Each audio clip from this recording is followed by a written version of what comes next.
Hello, Namaskar. This is Firstpost and you're watching Vantage with me, Palki Sharma.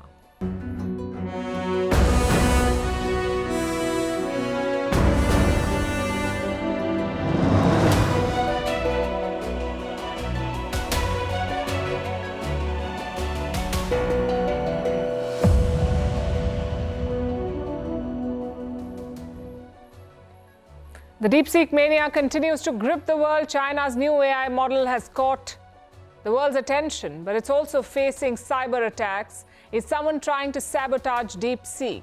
Is it the United States of America? The internet is debating. Meanwhile, the stock market rout continues. US tech firms have lost a combined $1 trillion in trading. How will they handle the DeepSeek challenge? Donald Trump has also waded in. He says China's AI leap should be a wake-up call for Silicon Valley. We say it's a wake-up call for everyone. What should countries like India do? We'll tell you why sovereign AI should become a national mission. Also on the show, how is Donald Trump's deportation drive unfolding? Why is Denmark boosting its military by $2 billion? Is it the Trump-Greenland effect? Why is Bill Gates taking on Elon Musk? Why does President Trump want an Iron Dome for America? And why is China prioritizing physical education in schools? Should other countries also take note? All this and more lined up for you today. First, the headlines. The US Embassy in the Democratic Republic of Congo is set on fire, and as armed men storm the building, the embassies of France, Belgium and Rwanda also come under attack. The protesters were heard chanting, "Death to imperialists." This comes a day after Rwanda-backed rebels claimed control over the strategic city of Goma. India summons the Sri Lankan envoy, registers a strong protest over its navy firing on Indian fishermen. 5 fishermen have been injured in the incident. New Delhi calls Colombo's action unacceptable. The Sri Lankan navy claims that the firing was accidental. Pakistan criminalizes online disinformation. Those found guilty will face up to 3 years in prison. The law was rushed through the National Assembly with little warning. It will now go to the president for approval. Former Prime Minister Imran Khan's party calls the move, quote-unquote, highly undemocratic. A Russian delegation arrives in Syria. It's the first one from Moscow since the ouster of Bashar al-Assad. President Putin was one of Assad's key allies when he ruled Syria. Assad and his family fled to Russia after his government was toppled in December. Last month, American and Ukrainian diplomats visited Syria's new rulers. And Serbia's prime minister resigns after months of mass demonstrations. It was triggered by the collapse of a train station roof in November. 15 people were killed in the incident. The prime minister was in office for less than a year.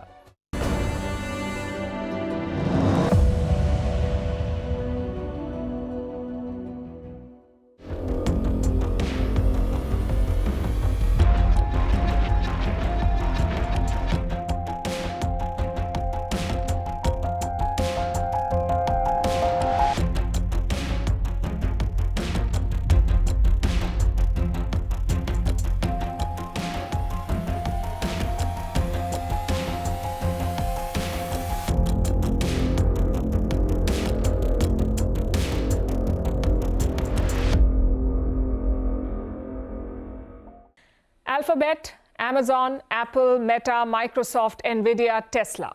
Together, these tech giants are called the Magnificent Seven. And why are they called magnificent? Not because of their massive valuations or their investments in artificial intelligence. They are called magnificent because of their dominance in the stock market. These 7 stocks account for over 1/3 of the total value of S&P 500. S&P 500 is an index that tracks the top 500 companies in America, and these 7 companies that I just mentioned rule it. They shape the fortunes of the market, and when they stumble, the market trembles. We saw that yesterday. The stock markets were bleeding. $1 trillion were wiped off in a single day, all thanks to a Chinese AI company called DeepSeek. We've been telling you about it on this show. DeepSeek recently unveiled its AI models, its AI chatbots. And they're making waves the world over, giving American AI giants like ChatGPT and Gemini a run for their money. The Chinese models are cost-effective, just a few $1 million in investments. They were also trained on less advanced chips. Yet they're as good as their Western counterparts, and this has left the markets in a frenzy. If you looked at the Magnificent Seven yesterday, you could have mistaken them for a Chinese flag. That's how red they were. The biggest loser? Star chip maker NVIDIA. It had its worst day since the year 2020. NVIDIA shares plunged 17% in yesterday's trade. It wiped out $600 billion in market value, $600 billion in just one day. It's the biggest fall in US stock market history. The other tech titans weren't spared either. Alphabet shed $100 billion. Microsoft lost $7 billion. All in all, it was manic Monday for America's tech giants. And the losses spilled over. The world's richest collectively lost $108 billion. Leading this rout was Jensen Huang, the CEO of NVIDIA. His fortune took a $20 billion hit. You'd think he wouldn't be a fan of DeepSeek, but surprisingly, Huang had a different take. He called it, and I'm quoting, an excellent advancement. And it's easy to see why. DeepSeek's AI models were trained using NVIDIA chips. They weren't the latest and the greatest, but they were still NVIDIA chips. And here's the twist. A cheaper AI model means more AI demand.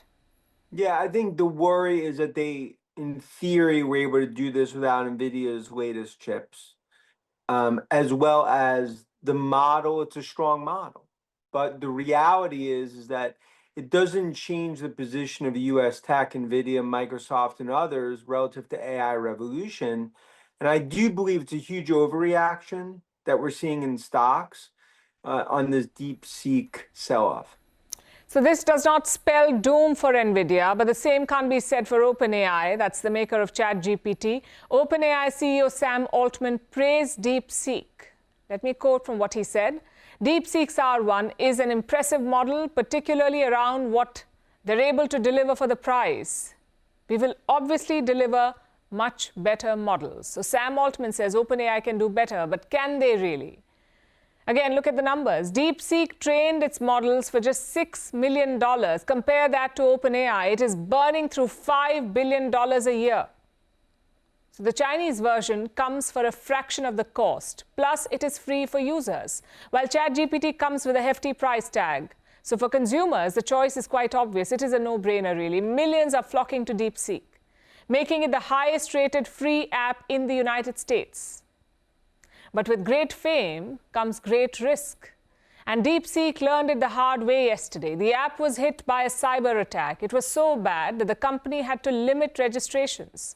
They investigated it for 2 hours and called it a large-scale malicious attack. DeepSeek has not given any more information on the attack. The timing, of course, is a bit suspicious. So the internet wasted no time in deciding who is the culprit. They believe the United States did it.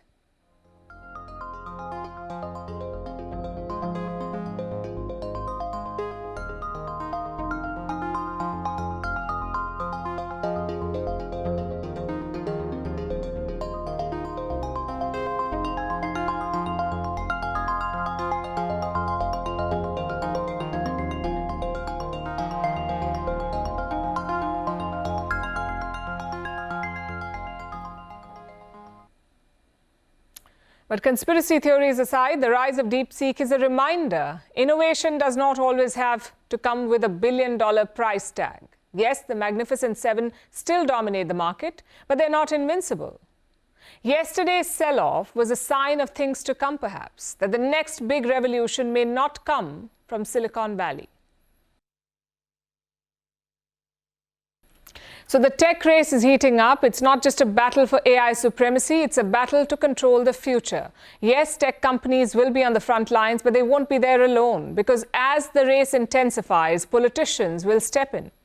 We are seeing that in the US already. Donald Trump has commented on the DeepSeek breakthrough. He says it should be a wake-up call for Silicon Valley. The release of DeepSeek AI from a Chinese company should be a wake-up call for our industries that we need to be laser-focused on competing to win, because we have the greatest scientists in the world. Even Chinese leadership told me that. They said.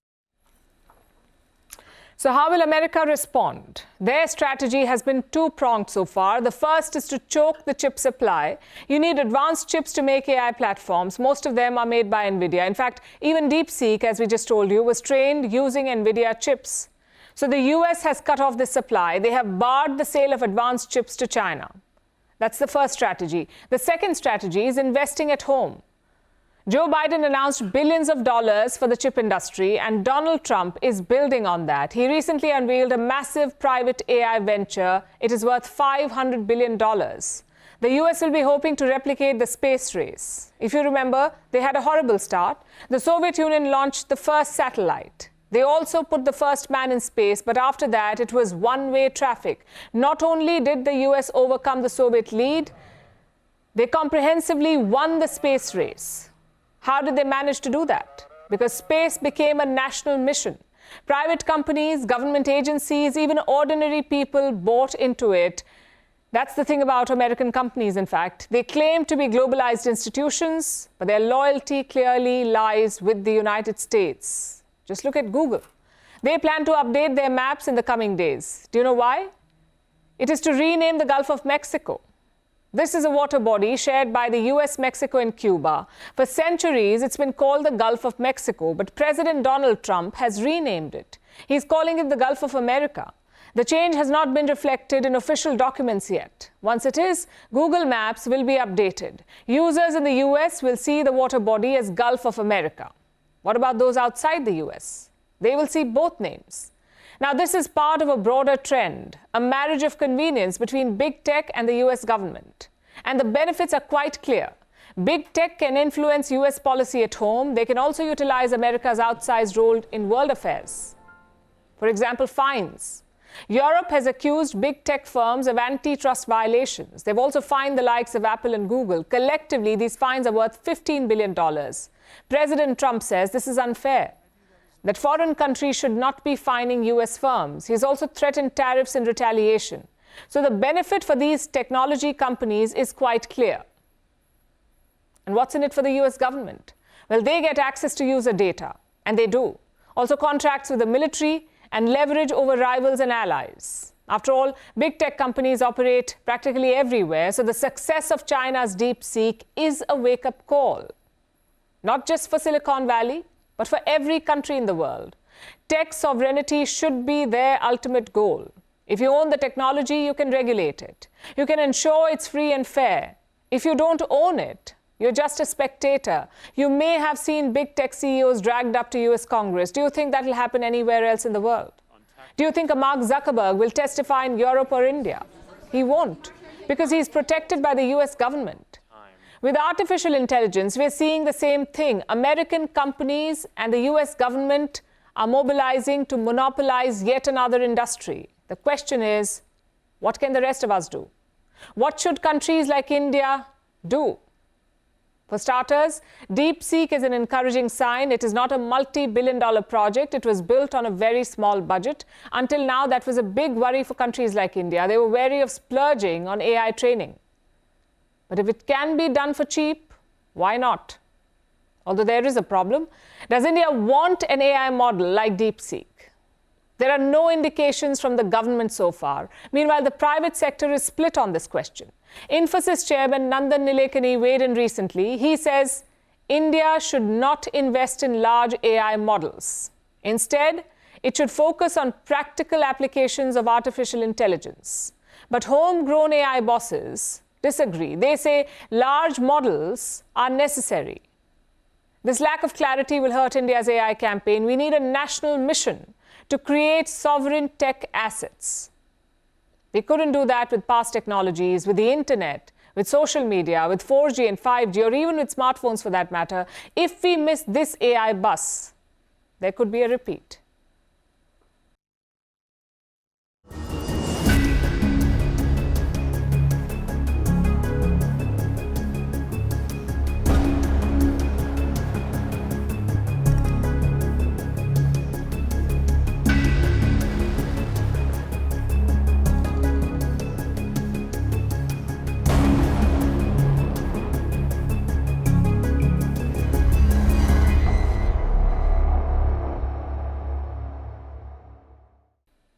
Yesterday, we told you about the Trump-Modi phone call. Today, we have more details. Prime Minister Narendra Modi could visit the United States of America next month. Says who? President Donald Trump himself. He says he will host Modi at the White House in February. Now, if confirmed, this would be significant. Incoming US presidents usually host allies first, like the leaders of Israel. or the UK. Indian prime ministers visit much later.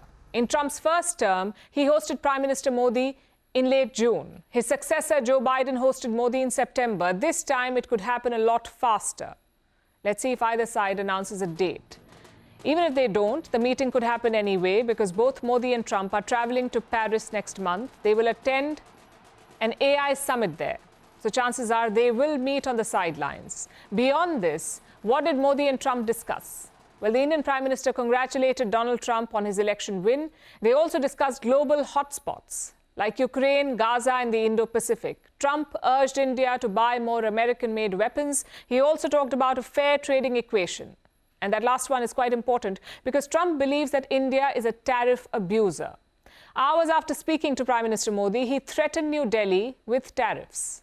Put tariffs on outside countries and outside people that really mean us harm. They want to, well, they mean us harm, but they basically want to make their country good. Look at what others do.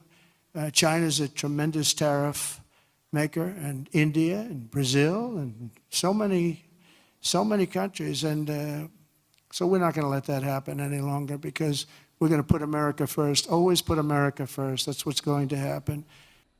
There are two major irritants here. The first is immigration. The second is tariffs. India is showing flexibility on both these issues. On immigration, New Delhi has made its position clear. If the migrants are illegal, we will take them back. President Trump seems confident about that. He was asked whether India would take back its illegal migrants, and he said Prime Minister Modi would do the right thing. On tariffs, India has less wiggle room. Reports say New Delhi is planning to buy more American products like whiskey, steel, and oil. The hope is to appease Donald Trump. But what if it doesn't work? Then the impact will be consequential because the US is India's top export market. We also have a trade surplus with them, meaning we sell more goods to America than we buy. This surplus is around $35 billion. If Trump taxes this trade, it will hurt Indian exports. So how can India protect itself? There are two things to watch out for. The first is the upcoming budget. There are murmurs of possible tariff cuts on US imports, like on pork and motorcycles. If they happen, Prime Minister Modi can send a signal to President Trump, a signal that India is willing to engage. The second thing to watch out for is the meeting itself. Can Trump and Modi strike a trade deal? Can Modi get some concessions from Trump? Maybe a way to sidestep the tariffs. This could offer India some much-needed breathing room. Of course, it won't happen in one meeting, but we should look out for signals. The best option is to see this as an opportunity, a chance to rationalize our tariffs, also a chance to expand our export base. You see, right now, there is a dependence on America. Nearly 18% of India's exports end up in the US. It's come down from the peak of 22% in the year 2000, but it's still quite high. In some sectors like IT, it's as high as 80%. So naturally, US tariffs can hurt us, which is why it's important to diversify, to export to more countries and regions. And India has been negotiating a lot of free trade deals, but most of them are still stuck, including the ones with the UK and the European Union. They're clearly interested in pursuing it, so New Delhi must capitalize on their desperation. We need to export to more regions. We need to diversify our trade. If not, a Trumpian threat will shake things up. So now is the time for India to be proactive, to stave off Trump's threats on one side and to insulate India's economy on the other. Donald Trump is deporting undocumented immigrants, left, right, and center, and he's quite proud of it. This was a major promise during his election campaign, and he's quite happy to fulfill it. We're tracking down the illegal alien criminals. We're detaining them, and we are throwing them the hell out of our country. We have no apologies, and we're moving forward very fast. They're very dangerous people. Raids are taking place all over the United States. U.S. Immigration and Customs Enforcement, or ICE, is picking up undocumented immigrants. They have arrested people in all corners of the United States, from Maryland to Georgia, from Colorado to sanctuary cities like Chicago. They even had raids in Puerto Rico, which is not even a state. It's an island in the Caribbean, a de facto U.S. colony, but U.S. authorities conducted raids there as well. Hundreds of people are being arrested every day. More than 950 were arrested on Sunday alone. These were undocumented immigrants. After arrest, They have to get processed, and then they'll be put on a flight and deported, sent back to the country of their country of origin. The US military has been called in to help. They are assisting with the deportations. Undocumented immigrants are being loaded up on military transport aircraft and flown to their country of origin, or at least one country so far, which is Guatemala. Guatemala is a nation in Central America. It is home to about 18 million people, and it shares a border with Mexico. Guatemala is welcoming the US military planes carrying back undocumented migrants from the country. Their vice president, Karen Herrera, was at the airport herself. She greeted the first batch of deported migrants in person. This was on Friday. The US sent 3 military planes then. They sent another one yesterday. So that's 4 round trips for the C-17 Globemaster III. This is a large military transport plane capable of transporting about 200 people in one go. The US Department of Defense shared some footage yesterday of the first deportation flights to Guatemala being loaded up. The migrants can be seen in chains, handcuffed, feet tied up, chains around their torsos as well. It seems that they're being treated like hardened criminals. President Trump did say that they were dangerous, but some of the visuals do seem odd. There are clearly some children there among the migrants. Was it really necessary to parade them around in chains? It seems excessive. When the migrants arrived in Guatemala, some of them remained in handcuffs. These were the criminals facing charges in their home country, but most were set free. They were given temporary IDs and welcomed with open arms. So clearly most of them were not dangerous criminals, but they still immigrated to the US illegally, so Trump has no qualms about kicking them out. And that is the reality facing everyone in the US illegally right now. Criminal or not, they're all set to be deported, and President Trump won't be taking no for an answer. And as you saw yesterday, we've made it clear to every country that they will be taking back our people that we're sending out, the criminals, that the illegal aliens coming from their countries. We're taking them back, and they're going to take them back fast. And if they don't, they'll pay a very high economic price, and we're going to immediately install massive tariffs. Trump was talking about the showdown with Colombia. We told you about this yesterday. Colombia refused to accept US military deportation planes, so Trump threatened them with tariffs. Eventually, Colombia backed down. Colombia still won't take US military planes. It is sending its own aircraft instead. It says it wants to bring back its citizens with quote-unquote dignity. Similar objections have been raised by Brazil and Mexico. They are also opposed to US military deportation flights and the poor treatment given to their citizens. Brazil has in fact summoned the US envoy in their country to explain the reports of mistreatment. The protest, however, seems to be about the optics, not the deportation itself. Both countries are still taking back migrants, just via civilian flights instead. Mexico is taking back migrants at the border as well. So far, about 4,000 people have been deported to Mexico, and this number is expected to keep increasing.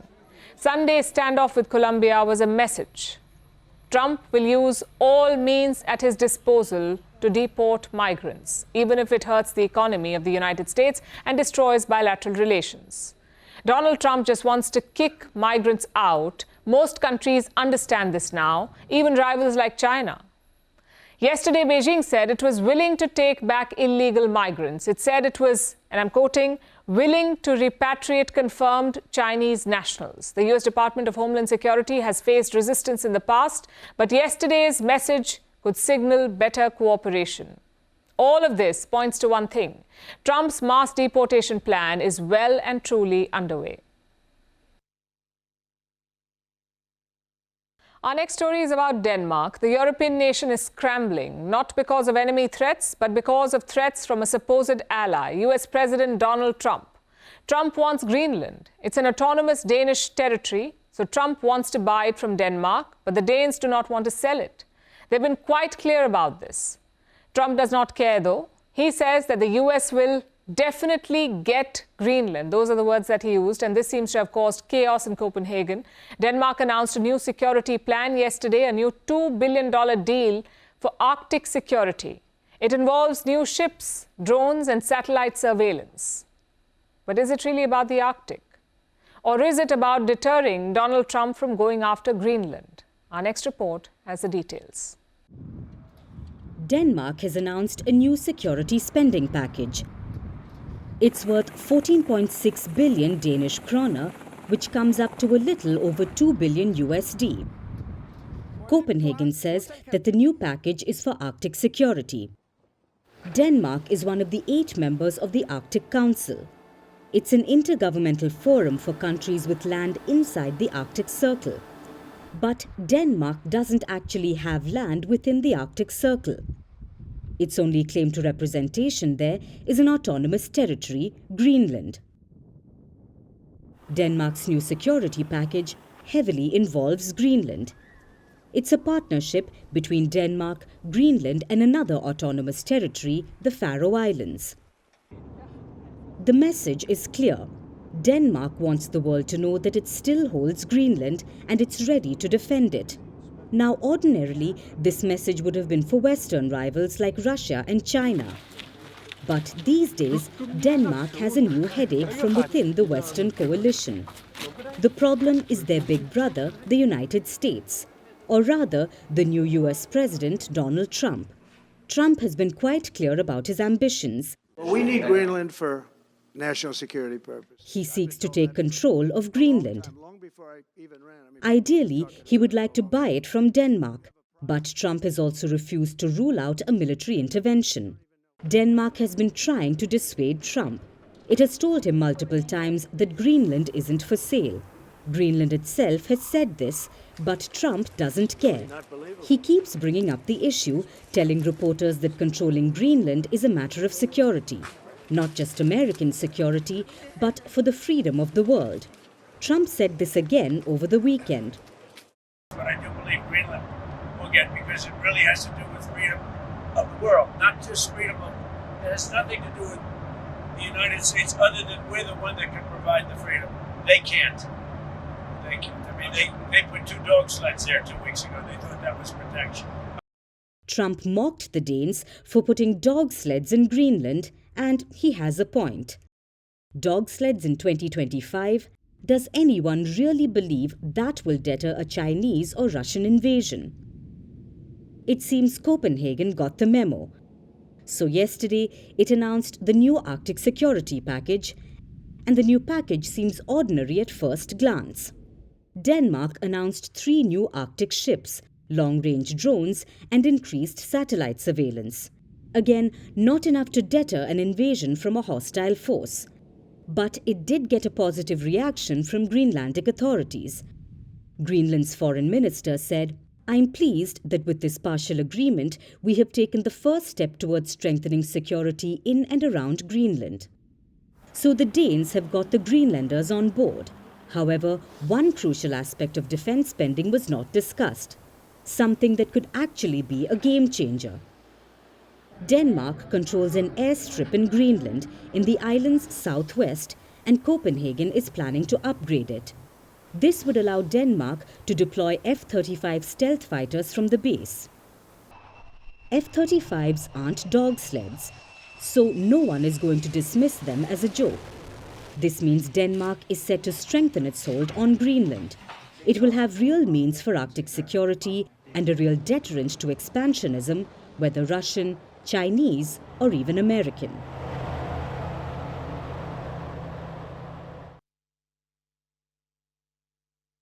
The Silicon Valley was meant to be a cradle of innovation, but it's starting to resemble a gladiatorial arena where billionaires clash and collaboration takes a backseat. The latest in the ring are Elon Musk and Bill Gates. They did not always see eye to eye, but this time their rivalry is out in the open. In a recent interview, Bill Gates slammed Elon Musk. What for? For embracing far-right politicians abroad. It's really insane that he can destabilize the political situations in countries. I think in the US, foreigners aren't allowed to give money. Other countries maybe should adopt safeguards to make sure super-rich foreigners aren't distorting their elections.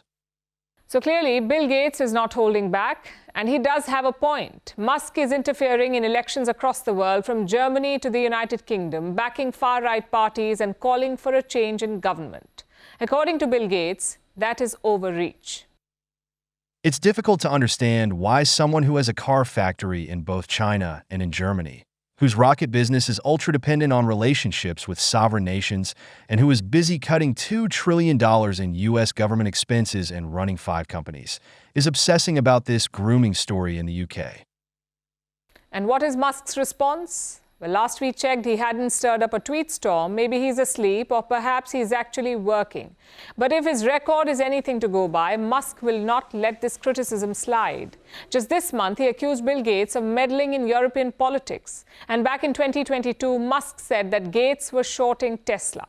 When you short a stock, you basically borrow shares from a broker and then sell them in the hope that the stock price will fall. So shorting is essentially betting against a stock. Now, Musk said that Gates was shorting Tesla. It sparked an avalanche of tweets. Safe to say the two do not get along. And let's not pretend that these feuds do not serve a purpose. Gates is trying to play the benevolent dad of tech, shaking his head at Musk's antics. Meanwhile, Elon Musk doubles down on his bad boy genius persona. It plays well with their fan bases, and it's great for their businesses. Because at the end of the day, who doesn't love a bit of drama? And the billionaires definitely thrive on it. Just last week, Musk was taking pot shots at OpenAI CEO Sam Altman. It started as a casual comment and spiraled into a full-blown social media showdown. Altman tried to extend the olive branch. Musk rebuffed him. Before that, in 2023, it was Elon Musk versus Mark Zuckerberg. And this wasn't just a battle of tweets or posts. This time, it was about the real punch. Zuckerberg proposed a cage fight. Musk agreed. 2 adult men, billionaires to boot, fighting it out. The world couldn't wait for this edition of the Fight Club, but it never took place. For all their saber rattling, they never got around to throwing punches. And you may know this. The first rule of Fight Club is that you don't talk about it. But not in this billion-dollar Fight Club. Here, all they do is talk. And most battles feature Elon Musk. So is there any billionaire that he gets along with? It's not much of a list, but of late he's been quite chummy with Satya Nadella, the CEO of Microsoft. Their exchanges have been playful. The vibes seem positive. But knowing Musk, it's only a matter of time before this too turns into another headline-grabbing feud. Because in the billionaire world, alliances are as fleeting as tweets. And these open spats aren't just ego battles, they're spectacles that shape public perception. They reinforce brand loyalty, and more often than not, they boost the bottom line. It's all part of a carefully curated performance. The only constant in this story is the drama. There's a new item on President Donald Trump's wish list, an Iron Dome for America. He signed an executive order on Monday. It directs the US military to create a missile shield. Against what? Most kinds of aerial weapons, even hypersonic and ballistic missiles. We've seen how effective the Iron Dome is in Israel. It has protected the country for years. But this system, is this practical for a bigger country like the United States? And how much would it cost? Our next report tells you. Remember Donald Trump's slogan from 2016? We're going to build a wall. It's going to be built. Well, this time, he doesn't want a wall. He wants a shield. A shield of missiles to protect American skies. Or, as he put it, an Iron Dome. He's what we need to immediately begin the construction of a state-of-the-art Iron Dome missile defense shield, which will be able to protect Americans. You know, we protect other countries, but we don't protect ourselves. And Trump has already signed the executive order. The Pentagon has 60 days to come up with a plan. The goal? To protect America from next-generation strategic weapons, even your ballistic and hypersonic missiles. The idea isn't new. Ronald Reagan first invested in this plan. He tried to protect the US from a ballistic missile strike. This was way back in 1983. Will soon go forward. Since then, the US has invested $415 billion on this project. And the result? No success. Even today, it's almost impossible to shoot down a ballistic missile. They are relatively small. They hurtle down from the edge of space, and they travel at many times the speed of sound. You cannot shoot them down from Earth. Your best bet is missiles stored in space. And that is what Trump wants.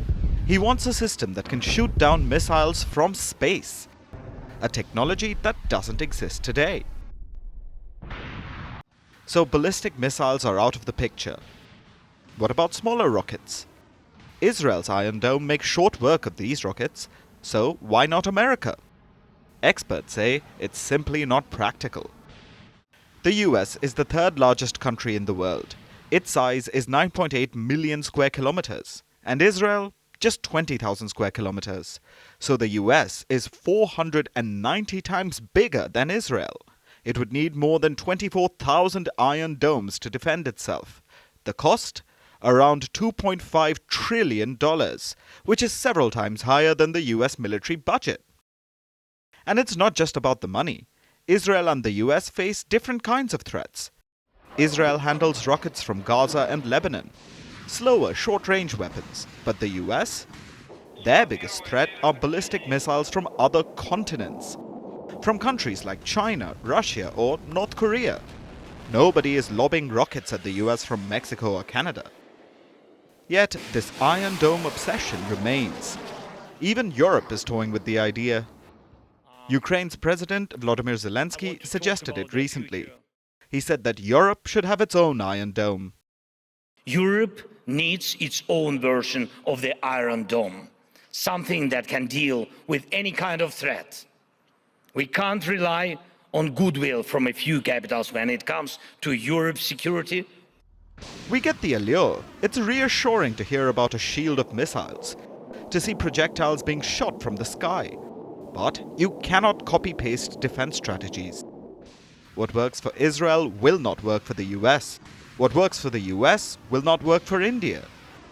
So Trump's Iron Dome business doesn't sound like a practical strategy. Though the defense contractors will be licking their lips.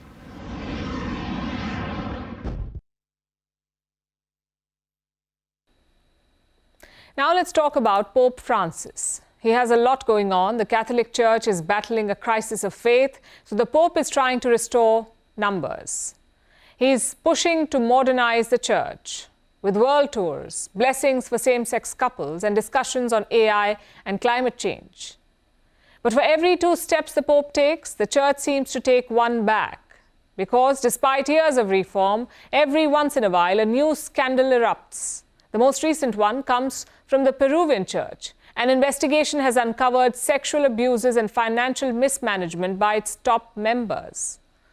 It is the same old story, but this time Pope Francis is handling it differently. He is dissolving the church based in Peru. So what is behind this remarkable step? How unusual is it? And what does it mean for the church? Here's a report. Dissolution is a charged word among the Catholics. It refers to the suppression of a religious movement recognized by the Church. It's a popular word, but as an actionable item, it's almost unheard of. It is a fate that no Jesuit religious order wants to meet. But that's exactly what has happened to a Peruvian-based Catholic movement, the Sodalitium of Christian Life. It was founded in 1971. It has about 20,000 members, and it is an enormously influential Catholic society in South America. But now it's being dissolved. In a remarkable and highly unusual step, Pope Francis is dissolving the Peruvian Catholic group, and its top members are being definitively expelled. Why? Take a wild guess. Because of a sex abuse scandal. And it has been more than a decade in the making. In 2011, former members of the group filed a complaint with the Lima Archdiocese. They talked about abuses by its founder, by this man, Luis Figari. At the time, like most cases of abuse, this too was swept under the carpet. Neither the local church nor the Holy See took action, but 4 years later, they were forced to act. In 2015, this book was released. It was written by one of Figari's victims and a journalist, and it laid bare in great detail the twisted practices that were conducted at the Sodalitium. So the group was pushed to commission an investigation. Its report came out in 2017 and uncovered more details. Apparently, Figari sodomized his recruits. He also subjected them to regular humiliation through psychological abuses. These explosive findings led to an attempt at reform, and unsurprisingly, that didn't work. So finally, Pope Francis sent Vatican investigators to Peru, and they uncovered yet again sadistic sect-like abuses of power, sexual abuses of course, but also financial mismanagement by leaders while administering church money. So finally, after years of back and forth, the Pope has taken a decisive call and dissolved the Catholic group in Peru. This is a big step for the Church in the right direction, but it's also worth remembering that it screams a desperate act of too little, too late. The Catholic Church is facing a crisis of faith, so the Pontiff has been trying to give the Vatican a boost and trying to modernize the Church by inviting younger devotees. He has conducted rare multi-country tours. He has blessed same-sex couples. He has tried to boost gender equality in church. He has talked about artificial intelligence and climate change. But wherever he goes, the shadow of sexual abuses follows him. Last year, it happened on a rare visit to the Asia-Pacific region. The Pope visited Timor-Leste, where previous child sex abuse scandals of the clergy raised questions. It happened again in Belgium when the King and Prime Minister blasted the Church's legacy of sex abuse. For decades, the world has been demanding action from the Church instead of hollow words. And finally, the Pope has realized that actions always speak louder than words. Too bad that he was practically forced to.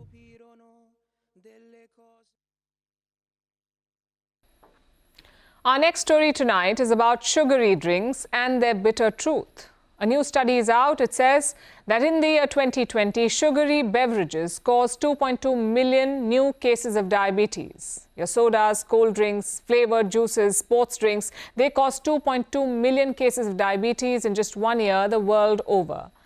But this is not surprising. On average, every year, these drinks are responsible for more than 2 million diabetes cases and more than 1 million cases of heart disease. Yet their consumption is on the rise. How big is this market? Why is it still growing? And what can we do about it? Here is a report. Work out in the morning? Have a sports drink. On your way to work? Grab some flavored water. Done with a meeting? Have a Diet Coke. Is this what your day sounds like? If yes, then it is punctuated by sugary drinks. Your sodas, cold drinks, flavored juices, sport drinks, the relatively cheap, easily available, very tasty, sugar-sweetened beverages that come with a hidden bitter truth. A new study is out, and it shows that in the year 2020, sugary drinks caused about 2.2 million new cases of type 2 diabetes globally. This is not surprising. With the rise in sugary drink consumption globally, diabetes and heart disease are on the rise as well. In fact, on average, the world over, sugar-sweetened beverages are responsible for about 2 million cases of diabetes, 340,000 deaths from diabetes, and about 1 million cases of cardiovascular disease. While these are global numbers, not all countries share the burden of these health consequences. Over the past few years, soft drinks have faced a decline in North America and Europe. This is mostly thanks to policy regulation. And it is good news, but this has forced soft drink giants to look elsewhere and seek new customers in the developing world. So, in recent years, Sub-Saharan Africa and Latin America have seen the biggest jump in consumption. And now, more than 3/4 of deaths from cardiovascular disease take place in low and middle-income countries. Because you know how this works. You already know why sugar-sweetened drinks are bad for us. They rapidly flood the body with empty calories. They lead to obesity, liver damage, hypertension, heart disease, type 2 diabetes, and even blindness, amputations, and premature death. All these risks are well documented. Yet, the consumption of these drinks is rising globally. As per reports, in 2023, this industry stood at $216 billion. By 2029, it's expected to reach $327 billion. That's an increase of more than $100 billion. And it's harming us in more ways than we realize. Yet so far, only 80 countries have adopted measures to decrease sugary drink consumption. Most of them target education and awareness of consumers. But decades of research proves that this is not enough. We need to shift policy control and establish guardrails against the sugary drink giants, like increased taxes and bold warnings on packaging. There's no magic bullet, but only a myriad of policies can dent our bitter love affair with these sugary drinks.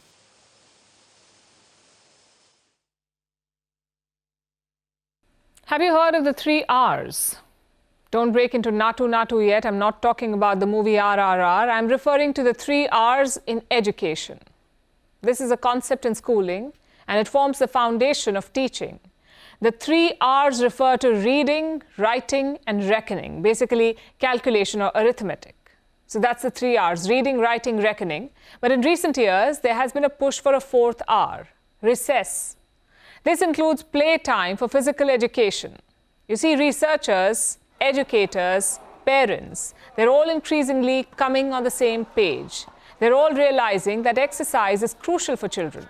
So they want to boost physical education. They want to raise its standard. They want to give it the same status as maths, English, or science. And slowly, governments are coming on board. Now, credit where it's due. China is a part of this club. Beijing wants to beef up physical education. They have unveiled a bunch of policies which look at the quality and quantity of PE in schools. There are 3 key aspects here. First, PE will become core to the curriculum, like Chinese or maths. It will not be a secondary subject. Second, the focus will shift to teachers. Their numbers will get a boost. And so will the respect that they are due. Yes, China being China is mandating respect too, but this time for good, it seems. They want physical education teachers to be treated the same as their colleagues teaching core subjects. This will ensure that they are compensated well and held to higher standards. Plus, it will encourage retired athletes and military veterans to pitch in. And third, apart from quality, Beijing is regulating quantity as well. They're mandating at least 2 hours of physical activity daily, 1 hour at school and another outside school. Of course, an obstacle course lies ahead. These policies could face hurdles during execution, like ensuring relevant infrastructure in schools, or regulating the hiring of teachers, or measuring the progress, and making sure that some children don't fall behind. But these policies are also necessary. And this is one of those rare occasions where China is thinking in the right direction. But why now? Why is Beijing giving physical education the credit it is due? The answer lies in their economy. It is in bad shape.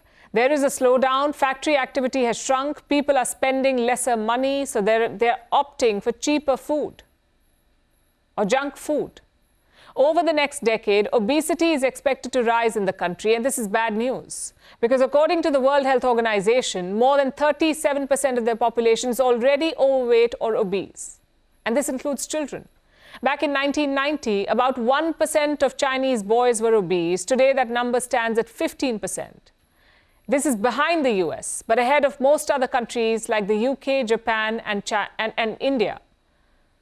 Or look at obesity among Chinese girls. In 1990, it was less than 1%. Today, it is about 8%. Obesity is a major public health issue in China, so Beijing wants children to exercise more and make movement a part of their lives right from school. But this is not just about China or about obesity for that matter. People say exercise is good for the body and mind. This is especially true for children. It increases muscle and bone strength, it boosts fitness, heart health, and promotes better sleep.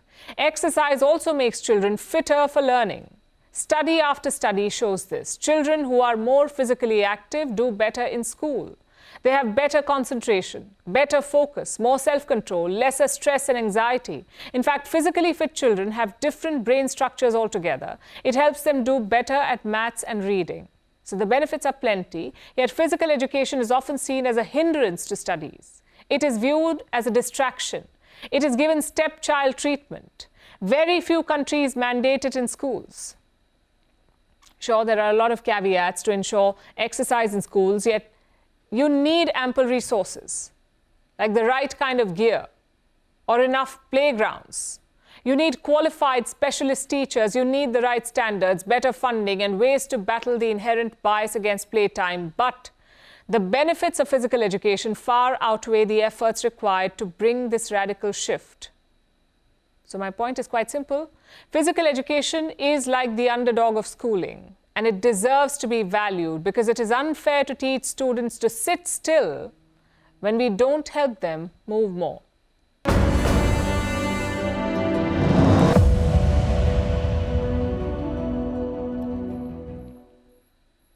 Do you know which month is the longest? Technically, 7 months have 31 days in them, yet January is said to be the longest. It often feels like the month is never ending, and it's caught the internet's attention. People are ranting online about how January is seemingly endless. Even Google has waded in. But don't worry, scientists have a logical answer for you. They have done studies and trials to understand this phenomenon. That's right, we may not have a cure for cancer, but our scientists have spent millions to tell us why a month feels too long. One reason is because it follows December. As you know, December is the holiday season, but January is all about work. Plus, a lot of people sign up for new things in this month, like gym or dance classes. As a result, they're more aware of time. Well, whatever the reason, at least the jokes are good.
And now it's time for Vantage Shots, images that tell the story. Tens of thousands of Palestinians return to devastated northern Gaza on foot.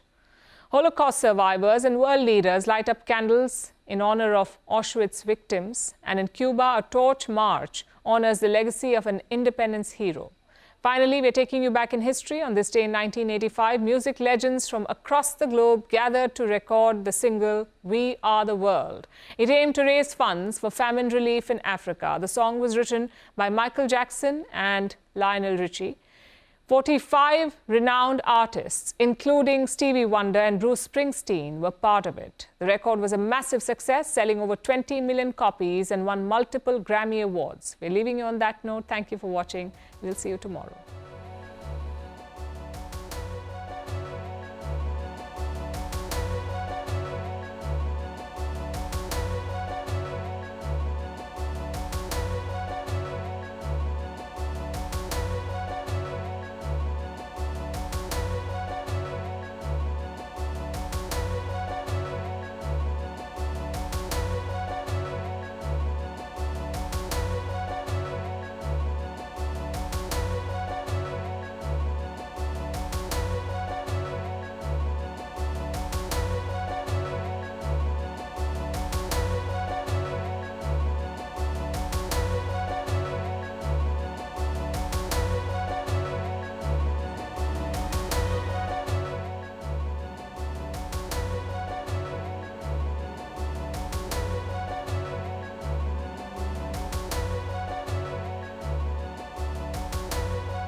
We're calling the show Vantage. We hope you like what we've put together for you. And now to touted as the minimum defense from that video. India's neighbors were the first to send the special edition of Vantage live from the White House throughout this week. Yes, Hindu Mandir we're on our way to Tel Aviv. Pretty measure, but it's also the perfect way to drive. I don't think that Prime Minister of Bhutan, Sherry Tagwe. Welcome to 60% of the world's office. Prime Minister Modi did the iron. we were actually How are you doing? How do you like? It's been 1 year since that meeting.